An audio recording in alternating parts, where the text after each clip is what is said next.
तो मूवी के स्टार्टिंग में हम एक बच्चे को देखते हैं जो कि किसी कार्ट को लेकर जा रहा होता है। उसके सामने ही दरख्त के नीचे एक आदमी बैठा होता है जो कि रेडियोस बेच रहा था और वो काफी गरीब लग रहा था। वहाँ से एक डॉग भी गुजरता है जिसे वो बच्चा अपनी कार्ट में छुपा लेता है, वहाँ से चला जाता है। नेक्स्ट डे हम देखते हैं कि उस डॉग के मिसिंग पोस्टर्स लगे होते हैं, यानी कोई उसे ढूंढ रहा होता है, जबकि वो बच्चा उसे काट कर उसकी हॉट डॉग्स बना रहा था, यानी उस बच्चे ने उसे मार दिया था। तब यहाँ पर ये एनिमेशन खत्म होती है और हम रियल स्टोरी की तरफ आते हैं। इसके स्टार्ट में भी हम एक हॉट डॉग कार्ट को देखते हैं जिसके पास से एक लड़की गुजर रही होती है, उसका नाम एलिस होता है। एलिस अपने घर जा रही होती है जहाँ पर उसके फादर उसे रिमोट दिखाते हैं और कहते हैं कि ये देखो, मैंने आज ही लिया है। ये रिमोट यूनिवर्सल है और हर टीवी को चला सकता है, और सिर्फ टीवी नहीं, दुनिया की हर चीज। तुम्हें यकीन नहीं आ रहा तो मैं प्रैक्टिकल करके दिखा देता हूँ। और जैसे उसके डैड वो बटन दबाते हैं तो एलिस की पूरी फैमिली चेंज हो जाती है। उसकी फैमिली में कोई भी पहले जैसा नहीं रहा था। एलिस हैरान हो जाती है कि असल में हुआ क्या है, लेकिन वो लोग ऐसे शो कर रहे थे जैसे वो एलिस को जानते हैं और ये उसी की फैमिली मेंबर है। अब साथ ही एलिस के फादर एक और बटन प्रेस करते हैं जो कि सबटाइटल्स का होता है और वो सब लोग कोई और लैंग्वेज बोलने लगते हैं। एलिस अपने फादर को मना करती है लेकिन वो मना नहीं होते और अब की बार वो एक ऐसा बटन दबाते हैं जिससे सिग्नल्स आते हैं। यहाँ पर एलिस अपने कानों पर हाथ रख लेती है और ऐसे लग रहा था जैसे उसके हाथ जख्मी हो रहे हो। उसे बहुत पेन होने लगती है तो वो बाहर जाती है जहाँ पर उसे एक ओल्ड आदमी दिखाई देता है जो कि उन्हीं के नेबरहुड में रहता था और एक प्रोफेसर था। एलिस उनको बुलाती है लेकिन उसकी बात ही नहीं सुनता, क्योंकि ना तो वो एलिस को सुन पा रहा था और ना ही देख पा रहा था। एलिस की बॉडी पर काफी ज्यादा बम्स हो जाते हैं और पूरी की पूरी रेड होने लगती है। अब वो उस बूढ़े आदमी के घर जाती है जहाँ पर हमें उसी फोटो कार्ड का इश्तिहार यानी एड दिखाया जाता है। एलिस वहाँ किसी को कॉल करती है। जिस जगह वो कॉल कर रही होती है वो पुलिस स्टेशन था, लेकिन पुलिस को भी एलिस की कोई आवाज नहीं आती। और तभी घर में एक डिलीवरी बॉय आता है। वो एलिस को देख सकता था, लेकिन एलिस की ऐसी हालत देखकर वो वहाँ से फौरन से चला जाता है। अब तभी वहाँ पर एक दरवाजा खुलता है। एलिस उसके अंदर जाती है और देखती है कि वो बिल्कुल ठीक हो चुकी है। उसके पम्प्स भी क्लियर है, यानी उसकी बॉडी से सारे रैशेस खत्म हो चुके हैं। उसकी फैमिली भी वापस आ चुकी है और बिल्कुल ठीक ठाक है, जिसे देखकर एलिस काफी खुश होती है। लेकिन तभी एलिस के फादर एक और बटन प्रेस करते हैं जो कि पावर ऑफ का था और इसके बाद एलिस की हालत बिगड़ जाती है। उसकी पूरी बॉडी पे बम्स बन जाते हैं। वो काफी क्रीपी फील करती है और अपने डैड से कहती है कि आपने मेरे साथ क्या कर दिया। वो फौरन से बाहर जाती है और अब की बार प्रोफेसर उसे देख पाते हैं। वो प्रोफेसर से कहती है, मुझे ठीक कर दें, मेरी आपसे रिक्वेस्ट है। तो प्रोफेसर कहते हैं कि तुम ठीक ही हो, तुम्हारे बाहर यानी तुम्हारी फिजिकल फॉर्म में वही आया जो तुम्हारे अंदर था। लेकिन तभी पीछे से एलिस की फैमिली आ जाती है और एलिस के डैड के हाथ में गन होती है। शायद वो एलिस को शूट करने वाले थे, लेकिन तभी प्रोफेसर के हाथ में भी सेम रिमोट होता है और उसका बटन प्रेस करके एलिस को एक रैबिट में बदल देते हैं और उसकी फैमिली को बताते हैं कि ये मेरा पेट रैबिट है और इसका नाम एलिस है। तो यहाँ पर एलिस की फैमिली पूरी तरह से भूल जाती है कि उनकी कोई बेटी भी थी या ये बाहर क्या करने आए थे।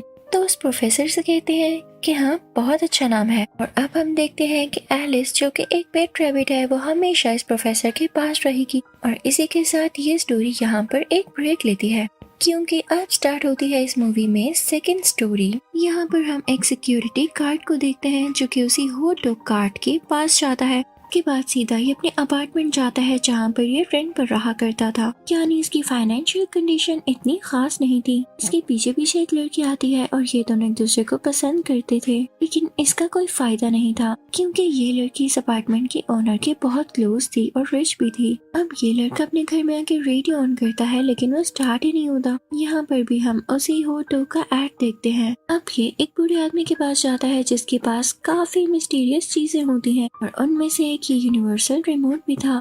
अब ये सिक्योरिटी गार्ड यानी ये आदमी वहाँ से भी एक रेडियो लाता है, लेकिन जैसे ही घर आकर उसे चलाता है तो कुछ ही मिनट्स में वो भी खराब हो जाता है। तो अब ये आदमी डिसहार्ट होकर वहाँ से चला जाता है, लेकिन तभी ही इसे किसी लड़की की आवाज आती है। तो ये नोट करता है कि ये आवाज तो रेडियो में से आ रही है, और सिर्फ आवाज ही नहीं, ये लड़की प्रॉपर उससे बातचीत कर रही होती है, जैसे ये रोबोट नहीं, इसके अंदर कोई लिविंग लड़की है जो कि इससे बात करना चाहती है। अब यहाँ पर ये आदमी भी इससे बात करने लगता है और कुछ ही दिन में इनकी दोस्ती हो जाती है।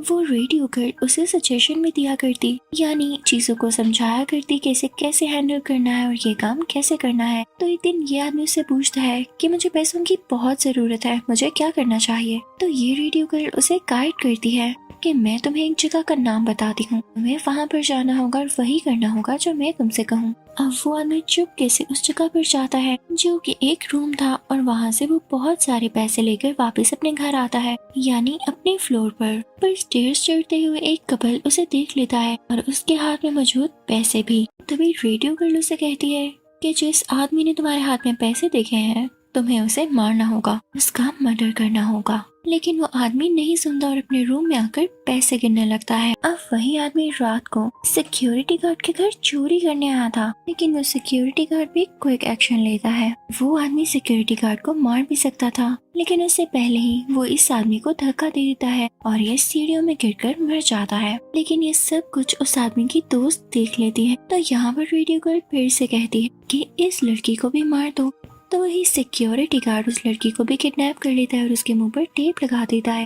तो अब जैसा रेडियो गर्ल ने बताया था सिक्योरिटी गार्ड ने वैसा ही किया। तो ये केस भी रेडियो गर्ल ही सॉल्व कर देती है, यानी सबको यही लग रहा होता है कि उस आदमी ने सुसाइड कर ली थी, या कुछ लोग ये भी सोचते हैं कि उस आदमी ने अपनी दोस्त को मारा और फिर उसके बाद खुद ही सुसाइड कर ली। लेकिन जब इस केस की इन्वेस्टिगेशन करने के लिए डिटेक्टिव्स आते हैं तो उनका सारा शक इसी सिक्योरिटी गार्ड पर जाता है। तो अब ये प्लान करता है कि मैं यहाँ से शिफ्ट कर जाऊंगा और ये अपनी पैकिंग करने लगता है। लेकिन तभी इसके पास इसकी दोस्त आती है जो कि रिच थी।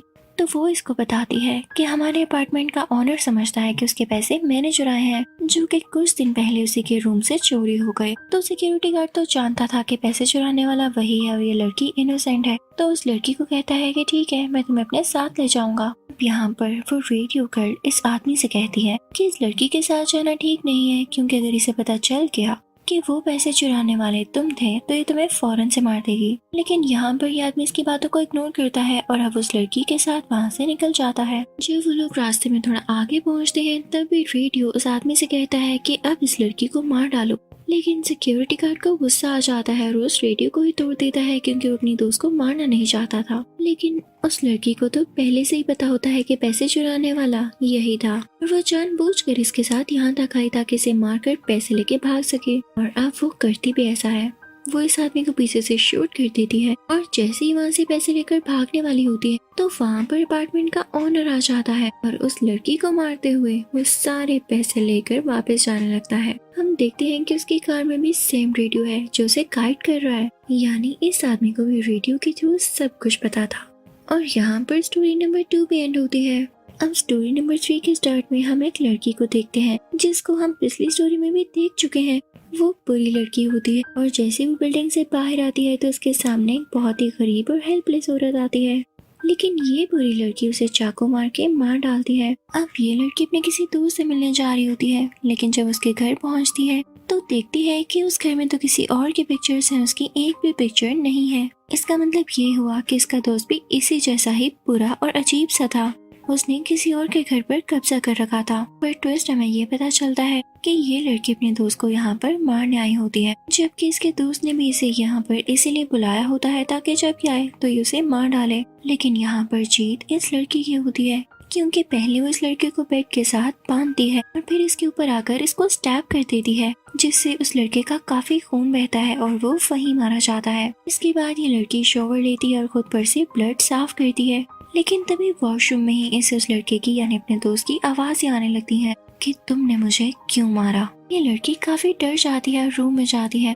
जहाँ इसने अपने दोस्त को मारने के बाद उसके फेस पर तकिया रख दिया होता है, यानी कुशन रख दिया होता है। और जब वो कुशन को हटाती है तो उसका फेस बहुत क्रीपी लग रहा होता है, उसके कई ज्यादा दांत होते हैं। वो फौरन से उठता है और उस लड़की की गर्दन पर पीछे से काट लेता है और उसका खून पी जाता है। वो उस लड़की को भी उसी फैमिली की तरह बांध देता है और लटका देता है और फिर सुबह होते ही उसी की गाड़ी में वहाँ से निकल जाता है। तो यहाँ पर स्टोरी नंबर 3 भी एंड होती है। तो अब बारी है स्टोरी नंबर 4 की, जहाँ पर हम एलिस की ग्रैंडमदर को देखते हैं जो कि उसी प्रोफेसर से मिलती हैं। वो प्रोफेसर उसे बताते हैं कि मेरी शादी है और तुम्हें आना होगा। वो उसे इनविटेशन कार्ड भी देते हैं और यहाँ पर हमें पता चलता है कि प्रोफेसर 20 साल से किसी प्रोजेक्ट पर काम कर रहे हैं। अब रात का वक्त हो जाता है। प्रोफेसर के घर पर उनके काफी स्टूडेंट्स आते हैं अब उनमें से 2 स्टूडेंट प्रोफेसर से बात कर रहे होते हैं कि आपकी वाइफ कौन है। तो प्रोफेसर इसके बारे में उन्हें कुछ भी नहीं बताता। वो काफी खुश दिखाई दे रहा होता है तो वो उनसे कहता है कि जिस प्रोजेक्ट पर मैं 20 सालों से काम कर रहा था वो आज पूरा हो चुका है। और तभी उनके पास एक प्यारी सी और यंग सी लड़की आती है तो बहुत हैरान होते हैं कि इस बूढ़े आदमी को इतनी यंग लड़की कैसे मिल गई। तो अब वो उस लड़की से बात करने लगते हैं। वो लड़की काफी अजीब हरकतें कर रही होती है, ना खाना खा रही होती है, ना पानी पी रही होती है। तो वो ये एज्यूम कर लेते हैं कि शायद ये वही प्रोजेक्ट है जिस पर प्रोफेसर 20 सालों से काम कर रहे हैं। हो सकता है कि कोई ह्यूमन लाइक रोबोट हो। अब क्योंकि प्रोफेसर तो बाहर किसी काम से गए थे तो ये दोनों सोचते हैं कि प्रोफेसर ने हमारे साथ बहुत बुरा किया है, हमें काफी स्ट्रिक्ट तरीके से पढ़ाया और इनकी आदत थी कि हमसे प्रैंक्स करते थे, तो क्यों ना आज इनके साथ प्रैंक किया जाए। वो दोनों कहते हैं कि हम इस रोबोट को ऑफ कर देंगे, प्रोफेसर से कहेंगे कि आपकी वाइफ की डेथ हो गई है। अब वो उसकी बॉडी में उस बटन को ढूंढते हैं लेकिन उन्हें नहीं मिलता, तो वो उसकी बॉडी को 2 हिस्सों में अलहदा कर देते हैं कि कहीं से तो बटन मिले। और साथ ही साथ हंस रहे होते हैं कि देखो प्रोफेसर ने वाकई 20 सालों में काफी मेहनत की है, बिल्कुल असली इंसानों जैसी बॉडी लग रही है इसकी और इंसानों जैसा ही खून निकल रहा है। लेकिन इनको क्या पता था कि ये लड़की रोबोट नहीं बल्कि इंसान ही थी और ये लोग अब मर्डर कर चुके थे। जब इन्हें पता चलता है तो ये दोनों बहुत ज्यादा पैनिक हो जाते हैं और उसकी बॉडी पार्ट्स को छुपाने लगते हैं कि कहीं प्रोफेसर ना आ जाए। और इसके बाद ये दोनों यहाँ से भाग जाते हैं। लेकिन जब प्रोफेसर वहाँ आते हैं तो उन्हें पता चल जाता है कि उस लड़की को किसी ने मार दिया है।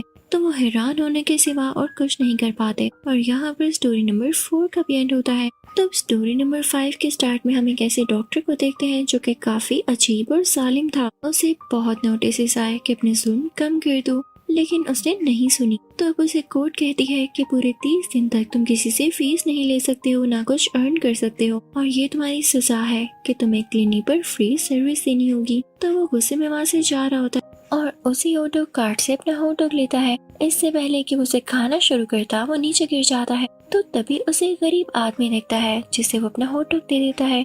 वो आदमी बेचारा बहुत खुश होता है, लेकिन जैसे ही वो फर्स्ट बाइट लेता है तो उसके गले में कुछ स्टक हो जाता है और वो वहीं पर मर जाता है। डॉक्टर ये देख रहा होता है लेकिन उसे कोई फर्क नहीं पड़ता। उसके दिल में जरा भी रहम यानी मर्सी थी ही नहीं। अब उसके बाद वो क्लिनिक पर आ जाता है जहाँ पर तरह तरह के पेशेंट्स को देखकर वो उनका मजाक बनाने लगता है। लेकिन अब जब डॉक्टर अपने क्लिनिक से बाहर निकल रहा होता है तो उसे वही मरा हुआ आदमी दिखाया जाता है। शायद इसने उसका विजन देखा हो।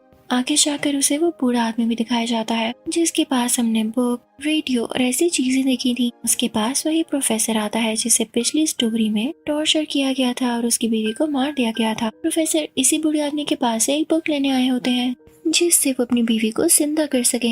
अब डॉक्टर उसी आदमी से मिलता है जिसके दांत पिछली एक स्टोरी में मरने के बाद वैम्पायर्स जैसे हो गए थे और उसने अपनी दोस्त का खून पी लिया था और भाग गया था। दोनों में किसी पार्टी की बात होती है और जब डॉक्टर उस पार्टी में जाता है तो जल्दी नोटिस कर लेता है कि वो पार्टी तो वैम्पायर्स की है। तो वो फौरन वहाँ से भाग आता है और रात को अपने घर आके खाना खा रहा होता है तो उसके सामने वही मरा हुआ आदमी आ जाता है जो हॉट डॉग खाने से मरा था। वो उस आदमी को स्टैब करता है लेकिन वो आदमी तो सोल था तो उसे कुछ भी नहीं होता। डॉक्टर भाग जाता है तो वो डेड आदमी भी उसके पीछे पीछे आता है और उसे कहता है thank you for the hot dog. लेकिन पता नहीं क्यों डॉक्टर उसकी बात सुनता है लेकिन साथ ही उसे हार्ट अटैक हो जाता है क्योंकि वो काफी ज्यादा डर चुका था और यहीं पे उसकी मौत हो जाती है। तो अब बारी आती है स्टोरी नंबर 6 की। हम प्रोफेसर को देखते हैं जो कि सक्सेसफुली अपनी वाइफ को जिंदा कर चुके होते हैं और अब एक प्रॉपर वेडिंग के साथ वो अपनी वाइफ को अपनी गाड़ी में बिठाकर ले जाते हैं। उनके साथ उनका पेट रैबिट एलिस भी होता है जो कि असल में किसी और फैमिली की बेटी है।